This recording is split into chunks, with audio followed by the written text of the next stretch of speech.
Welcome to Toxicology, brought to you by Recovery Unplugged, the place where we talk about all things substance abuse, recovery, and mental health, with guests offering varying perspectives and viewpoints. Hosts Joseph Gordo and Jason Cabello share about their addiction and recovery and other serious subject matter through lighthearted yet candid conversation.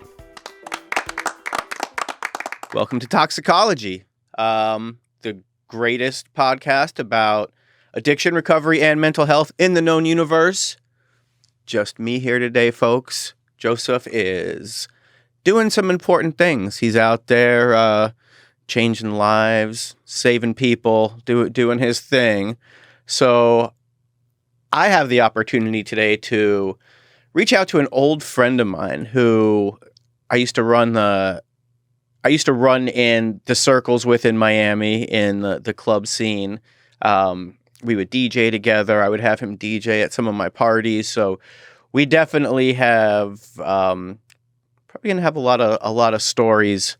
And he's a pioneer in the electronic music world and also in the fitness world. So I am just gonna get right to it and bring on my old friend Dan Doormouse Martin. There it is. Mr. Dan Martin, welcome to the show. Hello, Jason. It's very good to see you. Yeah, so this is a first, and I think we're about 100 episodes in, a little bit past 100 episodes. First person on the show who I've actually partied with back in the day. My wife was like, how do you know this person? I was like, well, Fort Lauderdale way back, and I slept on his floor once or twice. I don't know. Yeah, probably. Yeah, I mean, let's just assume it was once or twice. It could have been 10. Who knows? Yeah.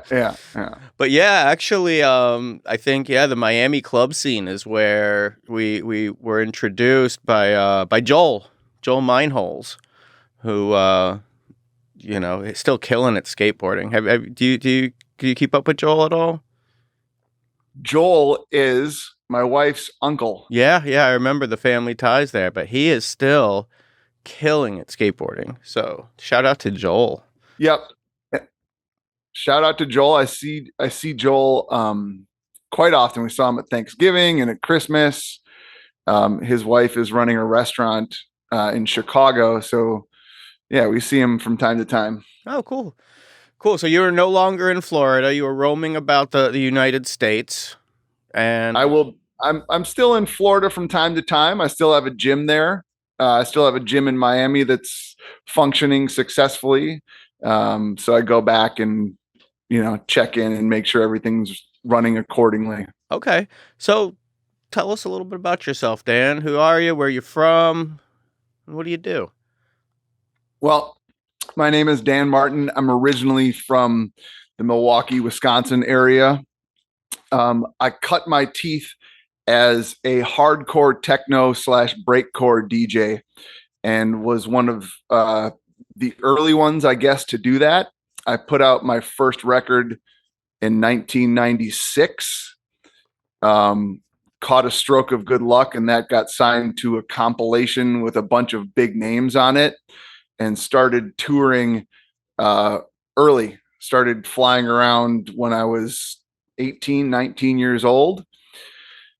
And then 2002, I was on tour with my then girlfriend, and I clearly remember it. We were in the hills of Austria on a day off, and she's like, I don't feel so good. And I was like, probably a hangover or something. That was morning sickness. Oh. And that was our first child. And she was like, what are we going to do? I was in Milwaukee. She was in Miami. She had moved down there to be with family. And I was like, all right. I had a record shop at the time in Milwaukee, decided to sell it and move down to Miami. And man, the world started kind of expanding from there. Yeah. And music was my full time until 2009 was when I kind of hung that up. Right. I realized that the lifestyle was really eating me up. And what a lifestyle. what What a lifestyle that was. I was traveling and binge drinking pretty much nonstop, and I actually hired a trainer in about 2006 because I was not able to keep up with the pace of the lifestyle, and I found a love for exercise and fitness, and kind of decided that was my new path, and aggressively started chasing that dream. Yeah, and I met you somewhere in the middle there. Yeah, so if I remember correctly, like you were DJing a bunch of clubs down in Miami. Um, Joel and I were hanging out, and I was hosting some parties. For those who don't know, the host of a party is somebody who's just pretty much paid to party, paid to like have people come hang out. So I was hosting some parties here and there where you were DJing down in Miami, and I had a couple of places in Fort Lauderdale. I had just moved back to Fort Lauderdale from Miami, and a couple of places that I was doing parties at up there. I had you come, and then we just started kind of hanging out, and we were there was such a circuit in Miami back then. Any given night, you could go to like 5 or 6 clubs, and like yourself and a lot of other people would DJ at one to the next to the next to the next, and it was just a whirlwind. From what I remember of it, it seems like it was a really good time. I think the job title that you and Joel probably should have had was like professional enabler. Yeah, right. Yeah, that wouldn't be bad. Yeah, Joel. Yeah, it was pretty cool because I had known Joel from skateboarding, and then when he started getting in the clubs, I was already frequenting Revolver and Pop Life and the other little ones that would pop up at the hotels here and there, because that's when South Beach. It was right before Wynwood started taking off, and South Beach was still in its last little run of being like a pretty decent place, and the hotels started throwing parties there in their lobbies and in their bars, and it was just like it was a pretty cool scene back then, though. I definitely enjoyed myself. And for me, it was doing something completely different. I was used to doing this wildly experimental stuff, which I still do and still love, but realized that there was opportunity to play all this old hip hop and stuff that I loved as well, and not have to hop on a plane all the time in Right. order to do. So when you're talking about the early days, I remember you telling me about some crazy barn parties that they would have out in Wisconsin, like similar to a rave, Yeah, just kind of like an unnamed location. Everybody would show up, listen to music, get fucked up, have a great time. What was that like? unhinged, no rules. We're talking pre cell phone, so you weren't worried about someone catching a video of you if you're running around naked. You weren't even thinking about that.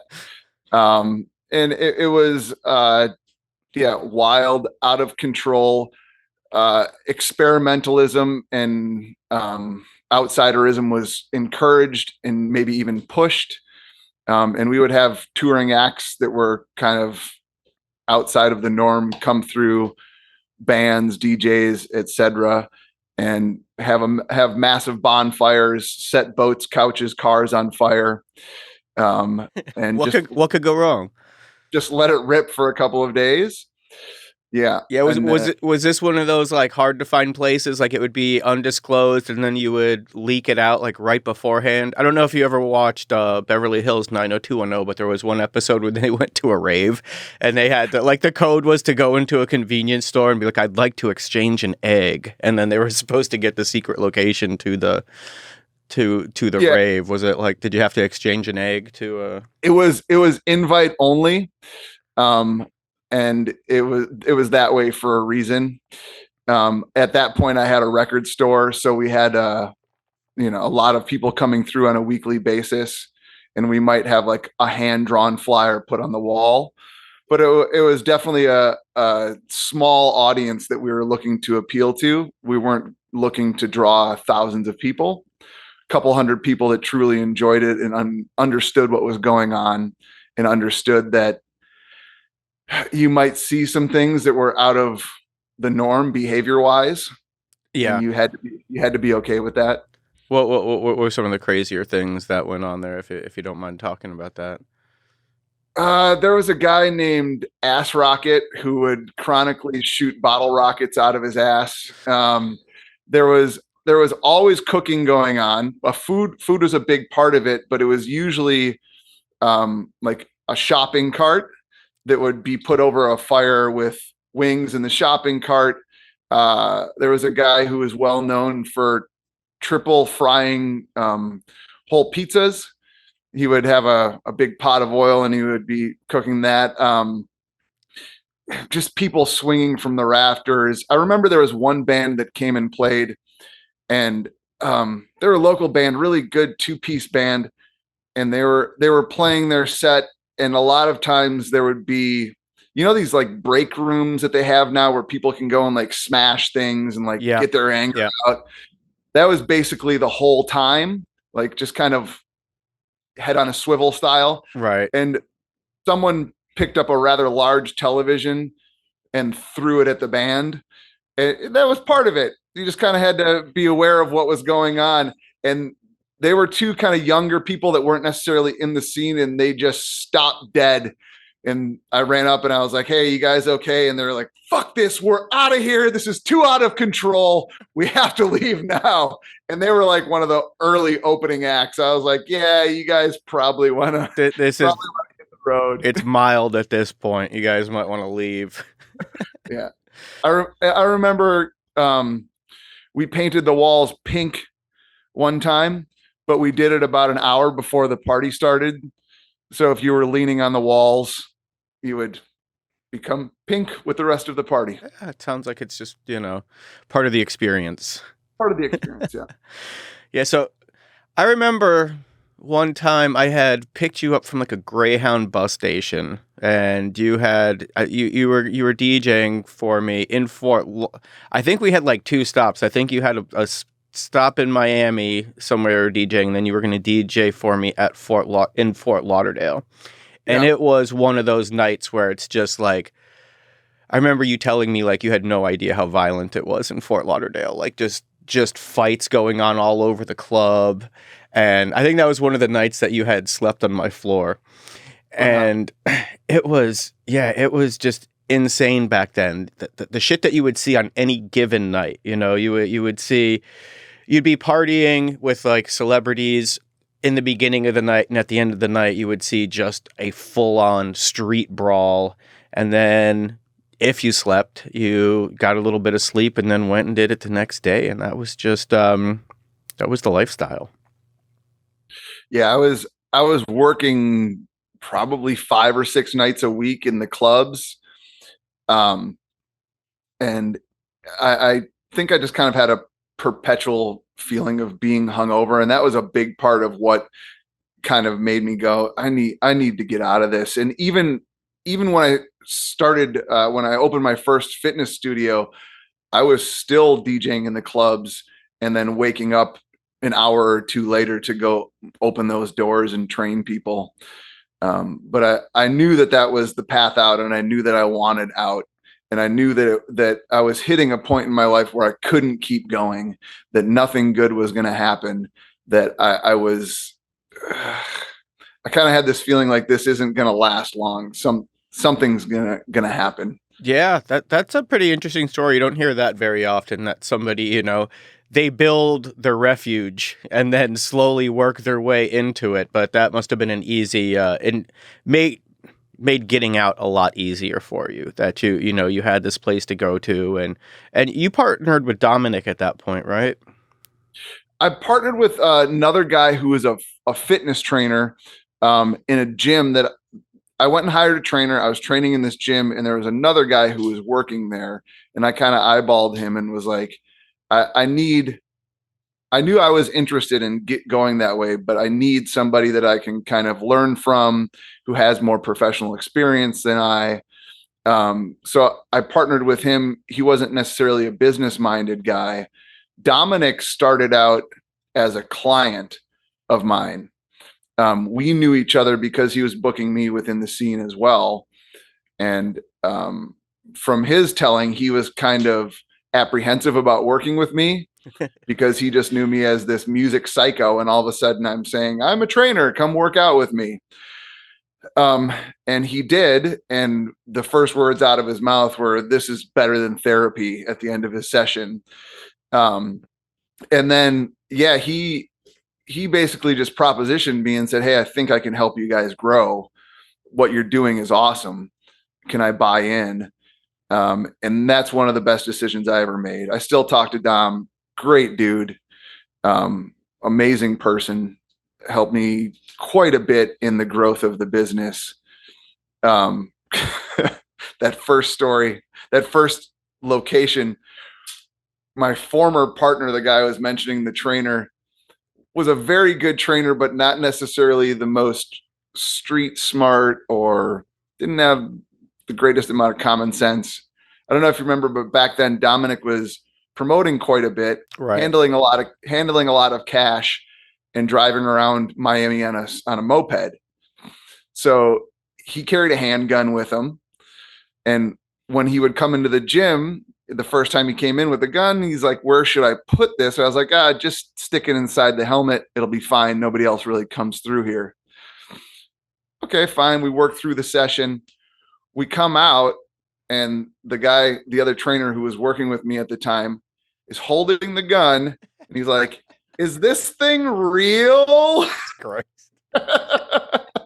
Rule number one of a gun, right, is don't point it at anybody, let alone yourself. Your face. He's holding a 38. Like, is this real? Yeah. Yeah, man, put it down. Anyways, yeah, working with Dom is great. He's I just texted with him last week. Yeah, he's doing great. That's awesome. Yeah. Oh man, Miami. So you were pretty early on in the CrossFit world. That was, I mean, I remember seeing you guys post about it, and that was the first time I had ever heard about it. So I mean, the very, very beginning. This was back in 2009 when you started doing 2008. 2008, yeah. And that was way before it was a household name. So yeah, congrats on that. That's some forward thinking there. I just in school I was a competitive athlete, and I always skewed towards the things that were painful, I guess. These events that kind of made you feel like you were about to get hit with a crashing wave that was going to take you out. Like someone asked me once, how do you describe running in 800 meters? And I described it as like talking to God, but knowing you're going to die in 3 seconds. There's just this finite moment where it's like the scene in Looney Tunes cartoons where everything's kind of like, and that's the that's that feeling. And it also means that your brain is shut off to the point where you can't think about anything else. And I think that's that type of fitness appealed to me. And also to me, it had a punk rock element at first because it was done in dirty warehouses. Nobody really knew about it. It was this weird thing where you were banging and clanging, but there were a lot of outsiders and weirdos involved in it. And the other gym scene was very much like bro pose in the mirror sort of stuff. And that was just never me. This was before they specifically made the tires for CrossFit. This is when you had to go to like the junkyards and actually get the tires. Yeah. And I mean, our first pull-up bars were made by a dude in Hialeah. I just bought something off of Amazon, and I was like, "Hey, I need 50 of these." He was like, "Okay, great." And those are still up on the wall in the warehouse in Miami. I mean, our first pull-up rig was made out of 4x4s and galvanized pipe. Those are our squat rigs too. Now everything's manufactured by these big companies, but you definitely had this feeling of being on the outer edge, kind of being the outside. And it was familiar to me from music because I was never in the mainstream as far as the actual production stuff that I did on my own. Right. And it seems like going from, partying, doing drugs, drinking a lot to the experience that you just stated when you're, just about talking to God, it'd be an easy transition because it's just sort of a healthier version of what you've been doing for a while. Yeah, absolutely. And a lot of the people that were attracted to what we were doing were people that came out of nightlife that were kind of saw what we were doing, and they're like, oh, you're allowed to do that, and there's no mirrors, and everybody who's in here is kind of a little bit different. you know it appealed to a wide variety of folks. I remember, like, looking back at early pictures, you see a couple of other DJs, a couple of bartenders, but then there'd be like a lawyer and a doctor in the same picture. And that's kind of what I loved about it, is it drew this weird mishmash of people that would never be together. And it was, for me, that did a lot for me. Yeah, I think you and I are a lot alike in that aspect because even, being in the recovery world now, that's the one thing I love about it. You could go to a meeting and, there will be a guy who's been homeless for quite a few years, but is doing the right thing, getting his shit together. And then like a doctor or a lawyer will walk in and be like, hey, I need help. And there's just this like eye to eye level. You know what I mean? Nobody's better than anyone else. Everybody's there for this singular purpose. And it is just, ragtag group of misfits. It's just like people from all walks of life, but then they hang that up when they get in there. And it's just like, listen, we all fucked ourselves up. How can we help each other? And, I've always, myself too, always been attracted to the weirdo crowd, or, just a little bit off the edge. And I could see how making that transition was easy for you. So I know that you were saying you were kind of teetering in the nightlife and then back into fitness. What was the one moment when you were just like, I'm leaving that part behind and just, this is what I'm going to focus on now?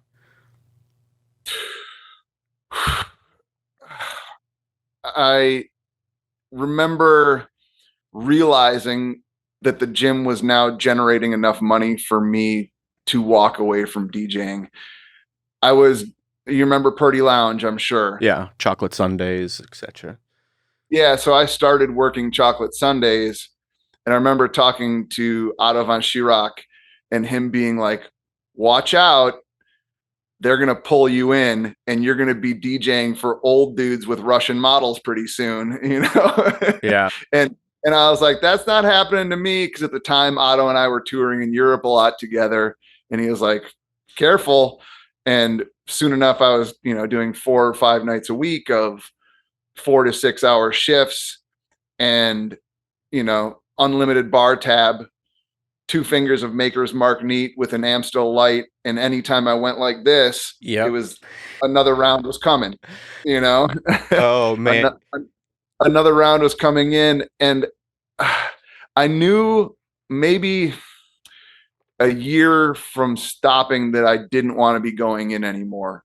I was having that feeling where I was like, it would be like 10 o'clock and I'd look at my watch and I'd be like, shit, here we go. Yeah. Not many people can relate to partying feeling like work, because, and it was, yeah, sorry.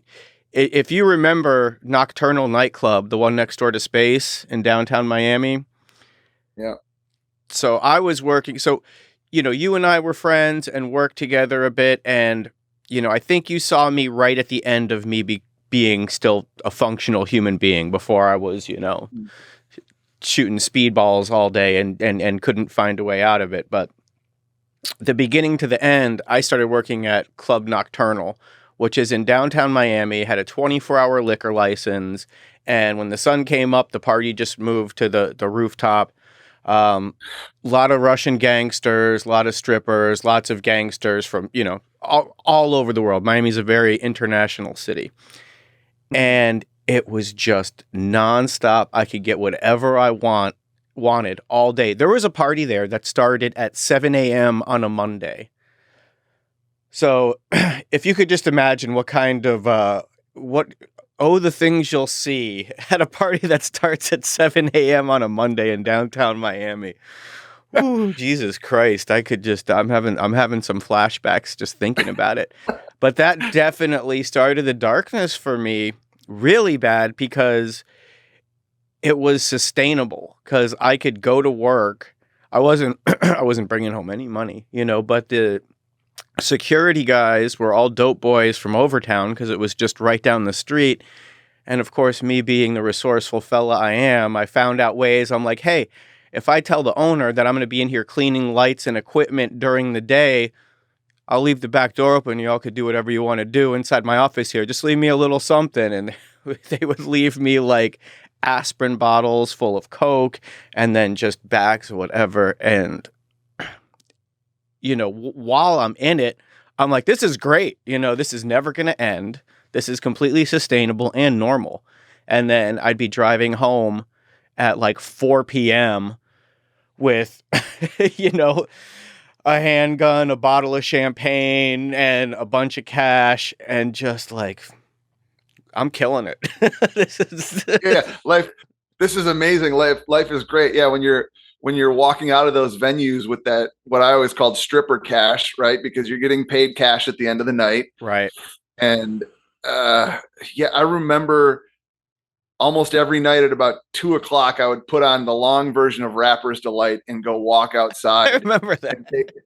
and take a piss in the back alley and smoke a cigarette and just be like, oh, I gotta stop. Because I was, even when I was running the gyms, I was still drinking for the first few years, Yeah. and I was binging and purging. Um, and it was, I gave up the DJing 2009, and I was still dealing with alcoholism, even Right. though I was running these gyms. I didn't call it alcoholism at that time. I didn't, because I would be able to stop for a week at a time and then fall down a rabbit hole again. Yeah. I remember pretty clearly knowing I had a real problem when I woke up in a cement staircase, couldn't see because I didn't have glasses on, and wasn't wearing any pants. Oh, And like my legs were up on the wall, my back was down at the bottom of a staircase, and I took my t-shirt off, I put it on as pants, and walked out a door, and I had no idea where I was, didn't know what city I was in, and I looked across the street and there was a big horseshoe, and I was like, oh shit, I'm in Indianapolis. That's right. Um, and I luckily found an office building that was open, and there just happened to be a lawyer working. And I was like, I need help. I don't know where I am. I don't know what's going on. And he's like, calm down.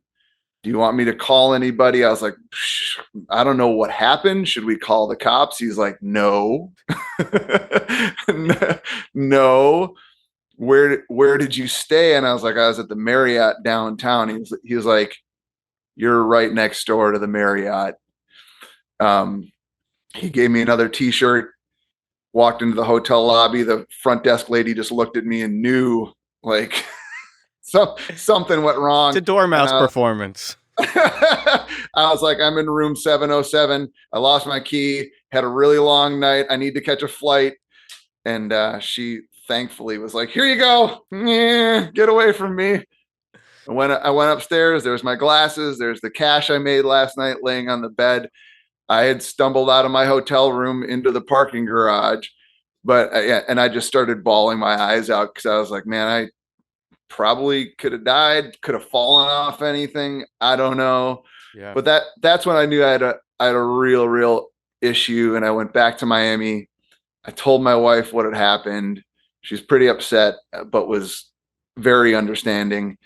And that's when I walked into my first meeting real soon after that. I remember sitting outside that meeting, just being like, man, what if I see somebody I know? What if a gym member is in there? Because we had a lot of people in the gym that were going through recovery. And I always kept it hidden in my back pocket, They knew I drank, they knew I had fun, but they didn't really know that I was blacking out and Right. passing out in weird places. And I walked in, and sure as shit, there's a gym member. And like, he just looked at me and like gave the nod. And, I just kind of sat back and soaked in that first experience. Very, very scary at first, but then realizing, okay, like, I'm in if the right place. I'm in the right place, like I've only gone to 2 meetings in my entire life, but that first one was one of the most powerful things that I've been through. Just realizing that it's so prevalent, and realizing like it's gonna be okay. There's a way to deal with this. Um, you know. Yeah, and do you help any other people in early recovery try to get, the physical aspect of it? Because a lot of, it's very holistic. If you're gonna better yourself, no matter where you were, it's always good to start taking care of everything, right? Body, mind, and spirit. So what would your recommendations be for somebody who's maybe just early into recovery, like how to start feeling better physically and some easy steps that they could take? Number one,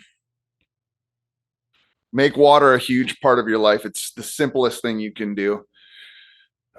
And then the oldest, simplest, corniest one is 1 second, 1 hour, 1 day at a time. I still talk to a lot of people when I travel and play music.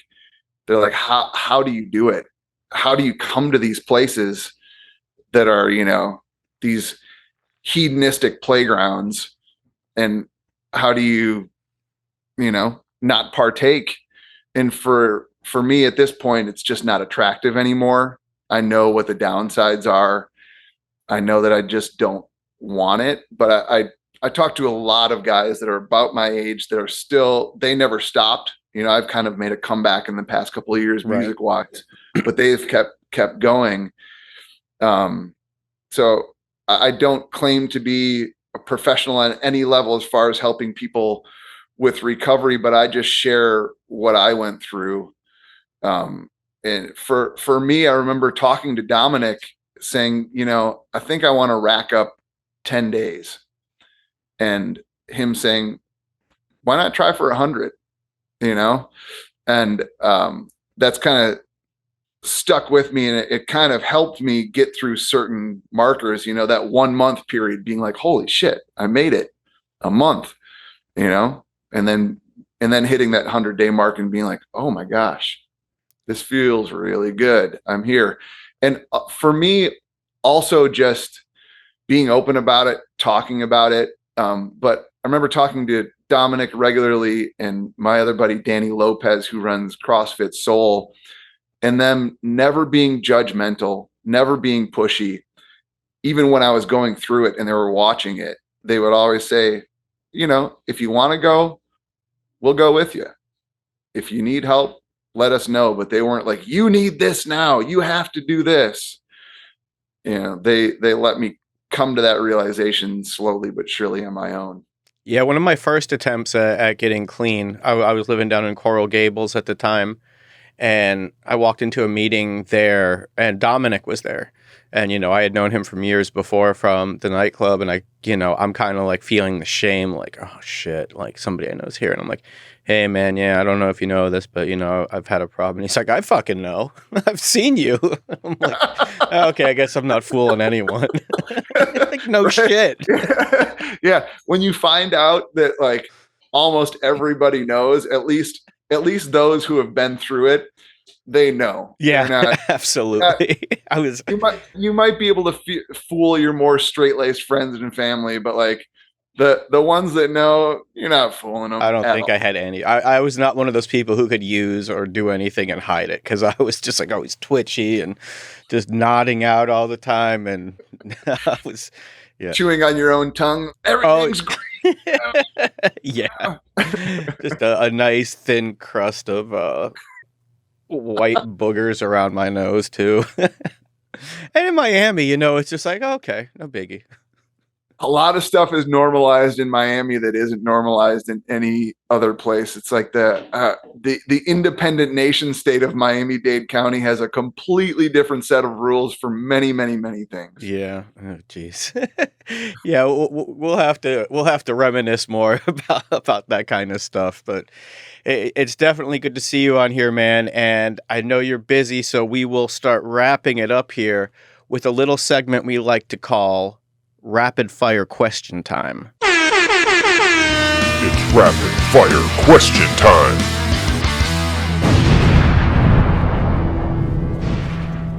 So, and as fast as you can answer, tell us how you invented dubstep. I took a potato, shoved it right up my butt, and just went. Yeah, but there is, I don't know if it's a misconception or not, but I've seen it written that you are one of the, I know breakcore is what you choose to call it, but I've read a couple of things that you were the forefront of dubstep. So congratulations. You're the one. 100% true. I'm claiming that right now. You heard it here, everyone. It's official. Okay, so this is a question that my host usually likes to ask, but he's not here today. So Joseph would like to know, Ben & Jerry's approaches you for a signature ice cream flavor. What is it and what's it called? Ooh, wow. We're going rapid fire on this. It's got to have caramel. It's got to have pretzels, maybe a little peanut butter, definitely some chocolate. And it's called Doormouse in your mouth. That's amazing. Okay. What was the first show that you ever went to? Concert, show, whatever you want to call it. Public Enemy in 1991. That's a good one. At Mecca in Milwaukee, Wisconsin. Life-changing. I couldn't hear for like 2 days after. I remember Terminator X floating around. They had him like suspended, floating around with the big X flashing. Soldiers of the First World on sandbags. It's, they funded that tour, and it was. Who opened for them? It was one of those bills there, and I went to several, so I could be wrong, but I know Tribe Called Quest was on one of those bills, and they just had a curtain dropped in front, so it was just like DJ 2 MCs.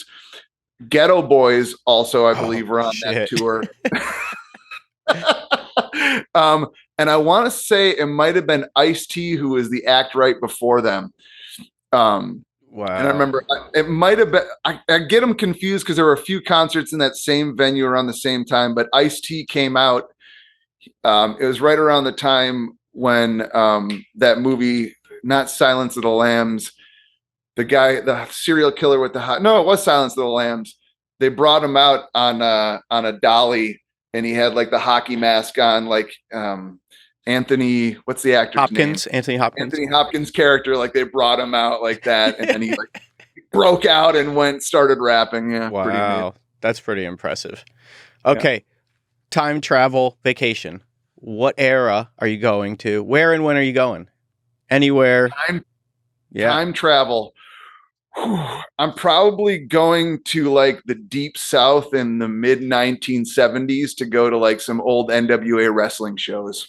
That's a good one. Get to see who's your favorite. I just watched the Toys That Made Us when they were talking about all the first toys, and then I went in a deep dive about some old wrestling stuff, the Von Erichs and all that. Who would be your dream match to see? Probably like early Ric Flair versus like one of the old school dudes like Abdullah the Butcher.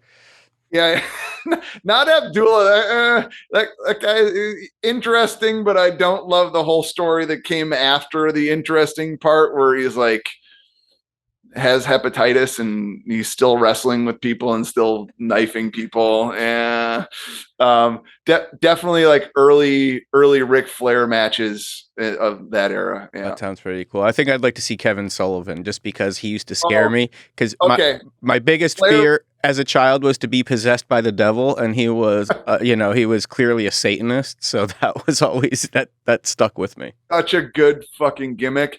And that guy is still going. He should not be, but like Flair versus Sullivan, and I wouldn't even need to see the match. I just need to see the promos back and forth. That's really what I want to see. Right. Okay. And finally, Dan, what's the secret? The secret is to take care of yourself, believe in your longevity. That's it. It's pretty simple. Yeah. You gotta keep it simple, especially in the beginning. So now's the time where you could kind of just take the floor for a little bit, talk about anything you want to talk about, give a plug, talk to somebody who might be in early recovery. Floor is yours. All right. To anybody out there, and I know that there's probably going to be people that see this that are involved in the hardcore techno breakcore music scene around the world, and I know that a lot of you are looking to get out of the trap that comes with it, with substance abuse and all of that. Number one, you can do it. Number two, reach out. Don't be afraid to shoot a message to me or anybody else that you know that is on the up and up and living clean. There is a way out. I kind of felt many times that there wasn't, but there always is. Even if you think that there isn't, even if you think that you're trapped in it, even if you think that the lifestyle that you're in right now requires you to be this person that is getting trashed, not true. You can still do this shit without having that stuff in your life. Not easy, not going to be a fast fix, but it's doable. Yeah. Awesome.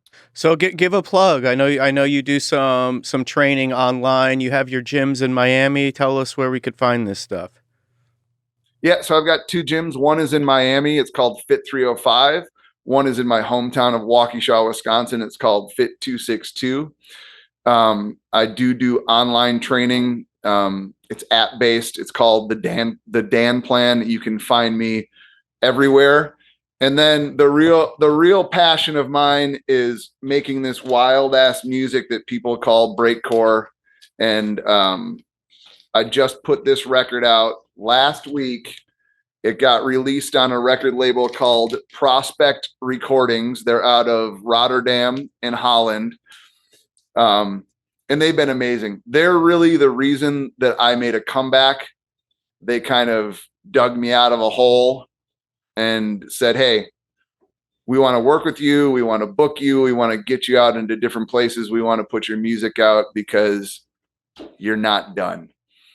So the world needs Doormouse. Yeah, very appreciative. And, you know, for a long time, I kind of didn't think that what I had done was worth a whole lot musically. And now it's really cool to go around and meet people that have been affected and influenced by it. And be sane and sober enough to have conversations with them and remember them and be really thankful and grateful. Whereas before I was always kind of trashed and would just kind of didn't really want to talk to people much, you know? Right. All right, man. Well, it's great seeing you again. It's been quite some time since we've seen each other in person, but this will do for now, and hopefully we can meet up soon.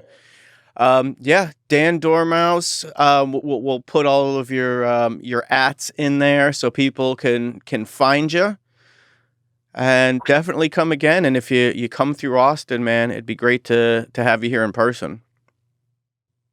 I went to Austin in 2019 with Otto, and we played a dirty warehouse rave 2 nights in a row. And then played Houston. The highlight of Houston was that I looked out in the crowd. There's Bushwick Bill.